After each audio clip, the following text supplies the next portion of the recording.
So this is a bit of an unplanned video. It was recently brought to my attention by a patron that I have not taught how to read tab on my channel. So that seems like a huge gap. So today I'm going to teach you how to read tab as a beginner. And if you stay to the end, I have this bonus system that I'll teach you for instantly decoding your tablature before you even pick up a banjo. Welcome to Banjo Quest. Before we get started, this is all coming out of this new bootcamp that I've written called Dead Reckoning. This is happening at the end of April, beginning of May. This is for my patrons at the $5 and up tier. I put my heart and soul into this bootcamp. It's a 7-day event with an hour live stream each day, culminating in a Zoom after party. People from all over the world are going to be taking part. And I think this is my best bootcamp yet. It's a 16-bar collection of beautiful phrases and an exploration of the underutilized F-sharp DEAD tuning. You can come as a beginner, you can come as an expert. I hope to see you over there in Dead Reckoning. Banjo tablature can feel a little bewildering at first. Let me take you through how to read it. The first thing that trips most people up are the lines. These actually represent your individual strings on the instrument, but they're in reverse. So the top line is actually your first string, which is the closest string to the floor. And the bottom line is the fifth string, which is our short string, the one that's closest to your face when you play the banjo. If you want an easy reminder as to what order those lines are, just take your banjo and pretend you're gluing it to your tab this way.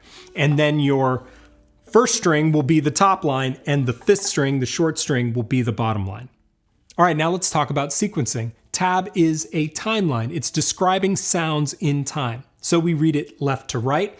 If you have a series of stack notes that all appear in one column, that means we're sounding those relatively at the same time or as close to same time as we can get.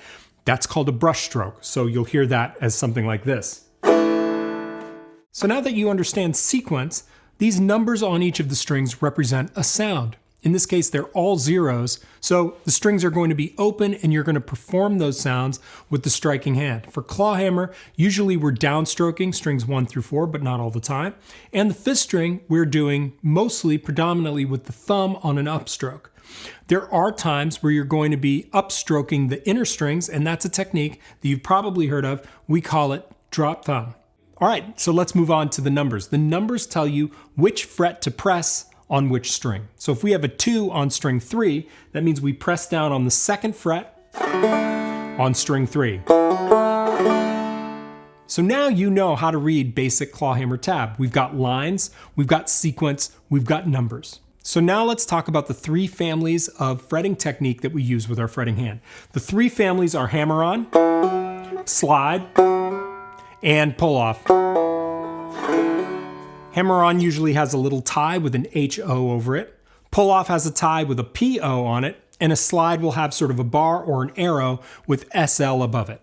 Now, Clawhammer Banjo has a bunch of oddball techniques. I'm not going to cover them all, but 2 that stand out to me is the M skip, where we're purposefully skipping strings to create space in the arrangement. That I tab that out with an X. Then, of course, there's the Galax lick. Everybody has a different way of tabbing this out, too. I tend to tab mine as a triplet, followed by a fifth string on the downstroke, so that's the way mine look. But it might look a little different depending on whose tab you're reading. So one of the things I teach people when they're working from tab is a way to decode tab instantly at a glance without even touching the instrument. We don't think about pitch when we do this. We're just decoding the rhythm, so then you know what to expect and you can kind of internalize what's happening mechanically in that tab. And I call this the banjo cheat code. So it's just a series of vocalizations for each banjo technique, and I'm going to demonstrate it now. So to demonstrate this, I'm going to borrow 2 measures from my upcoming bootcamp, Dead Reckoning, and I'm going to show you how I vocalize each one of these measures. All right, so this one's fairly easy. This, I would say, and I do this in time, hammer, diddy, diddy, pull off. So that's an instant decoding of that message. Now I can play hammer, diddy, diddy, pull off. Again, we're not thinking about pitch, we're thinking about rhythm and mechanics. All right, let me show you another one. Number 10. This would be hammer, diddy, brush, skippy. So you can see how the vocalization instantly decodes the mechanics and the rhythm of that measure. So you don't have to sort of sight read it as you go. Now you've internalized it and you're ready to play it. I have a little saying, if you can't say it, you can't play it. Meaning that if you can't vocally decode a measure, there's no way you're going to be able to play it with your hands in a confident way. So I always have a student decode vocally, then play. It's a nice two-step process for working with tab.